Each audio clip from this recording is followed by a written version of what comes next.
শুরু করছি বাংলা বলছি। আজকে শুরু করি একটা ছোট ভিডিও দিয়ে। এই ভিডিওটা যে সে ভিডিও নয়।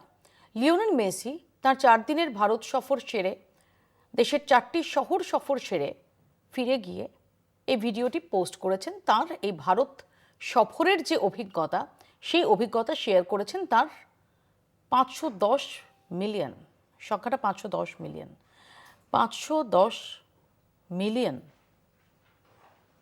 ফলোয়ার রয়েছে এমন ইনস্টা প্রোফাইল থেকে। একটু দেখুন ভিডিওটা।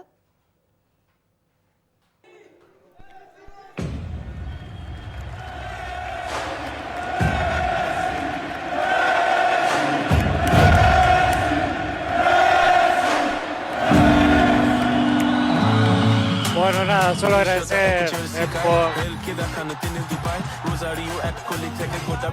agradecerle el cariño de todos estos días a India. La verdad que fue una experiencia muy linda para nosotros poder compartir. Si bien fue intensa y cortita, fue hermoso recibir todo el cariño que ya sabía que estaba, pero recibirlo de primera mano fue impresionante, una locura todo lo que hicieron por nosotros estos días, así que nada, nos llevamos el cariño de todos y seguramente volveremos, ojalá sea algún día a jugar algún partido o en alguna otra ocasión, pero seguramente que volveremos a visitar India. Muchas gracias.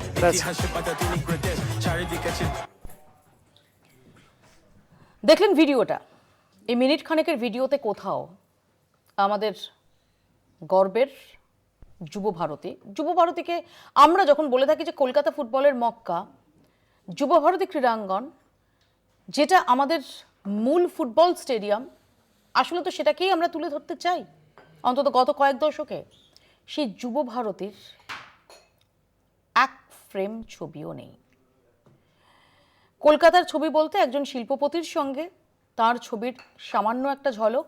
শুরু হচ্ছে যে statue যেটা lake টাউনের মোড়ে বসানো হয়েছে, সেটার 2 frame দিয়ে রয়েছে হায়দ্রাবাদ, মুম্বাই, দিল্লির যে স্টেডিয়ামের মুহূর্তগুলো, তার কোলাজ।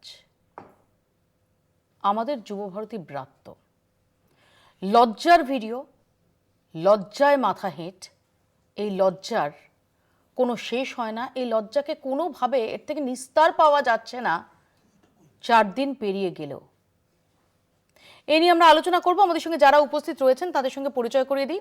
আমাদের সঙ্গে রয়েছেন বিজেপির পক্ষ থেকে জ্যোতি চ্যাটার্জি, রয়েছেন তৃণমূলের তরফ থেকে প্রদীপ্ত মুখার্জি, রয়েছেন কংগ্রেসের পক্ষ থেকে শুভাশিস ভট্টাচার্য, এবং আমাদের সঙ্গে রয়েছেন যুবভারতীতে ওই অনুষ্ঠানটি হোস্ট করছিলেন যে দুই সঞ্চালক ছিলেন, তাদের মধ্যে অন্যতম রূপসা। আমি আসবো আলোচনায়, তার আগে দেখাবো প্রতিবেদন।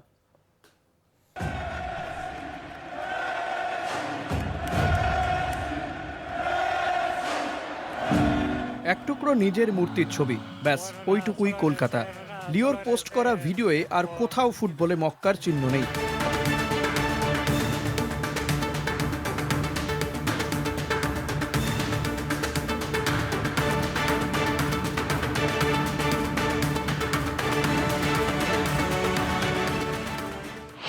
ফুটেজে Rajib Gandhi stadium, Wankhede stadium, Arun Jaitley stadium, কিন্তু যুবভারতী স্টেডিয়ামের ছবি এক ফ্রেমও নেই।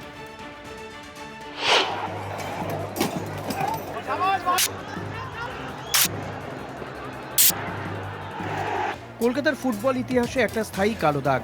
যুবভারতীতে বিশৃঙ্খলার পর কেটে গিয়েছে 4 দিন, তবুও 13ই ডিসেম্বরের লজ্জার মুহূর্তগুলো পিছু ছাড়ছে না। মেসির পোস্ট করা ভিডিও আমাদের টাটকা ক্ষতে খানিকটা নুনের ছিটে।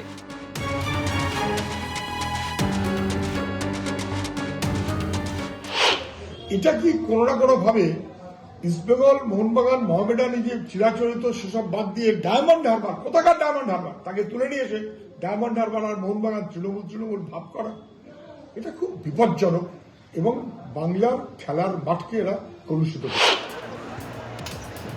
মুখ পুড়েছে বাংলার, লজ্জায় মাথা হেট হয়ে গিয়েছে বাঙালির। শুরু হয়েছে রাজনৈতিক তরজা। ঘটনার কিছু পরেই মেসি এবং ফুটবল প্রেমীদের কাছে ক্ষমা চেয়ে পোস্ট করেন মুখ্যমন্ত্রী। তদন্ত কমিটি তৈরি কথা বলেন। সেই কমিটির সুপারিশ মেনে তৈরি হয়েছে বিশেষ তদন্তকারী দল। আমরা রিটায়ার্ড জাস্টিসের নেতৃত্বে মমতা ব্যানার্জির মন গড়া কমিটি মানিরা সেই কারণেই কোর্টে গেছি। আগামীকাল অ্যাক্টিং চিফ জাস্টিসের কাছে মামলা রয়েছে। আমরা চাই ইন্ডিপেন্ডেন্ট রাজ্য সরকারের প্রভাব মুক্ত, মূল অভিযোগ রাজ্য সরকারের বিরুদ্ধে। उनका ये कॉन्शियंस कहाँ था जब बालासोर ट्रेन एक्सीडेंट हुआ, जब पहलगाम हुआ, जब दिल्ली में ब्लास्ट हुआ, जब न्यू दिल्ली रेलवे स्टेशन में स्टैम्पीड हुआ, जब महाकुंभ में बेगुनाहों की मौत हुई ऑर्गेनाइजर्स के डिसऑर्गेनाइज के कारण।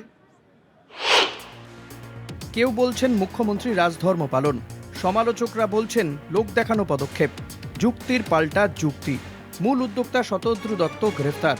তাই বিরোধীদের একাংশে প্রশ্ন, কেন ক্রীড়ামন্ত্রী বা দমকল মন্ত্রীকে গ্রেফতারি নয়?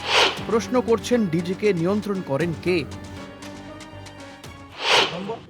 সেকেন্ড হচ্ছে অন্তত 300 কোটি টাকার মানি ট্রেল হয়েছে। It's a financial crime also.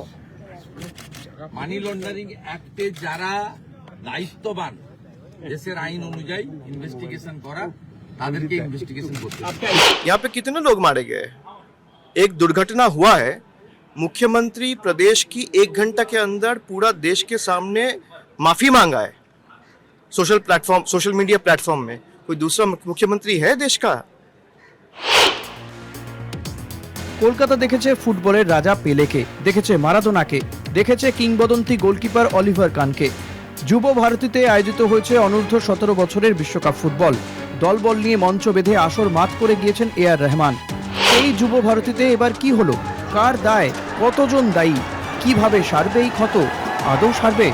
Kolkata কি গর্ব করে বলতে পারবে আবার এসো মেসি? কলকাতা টিভি।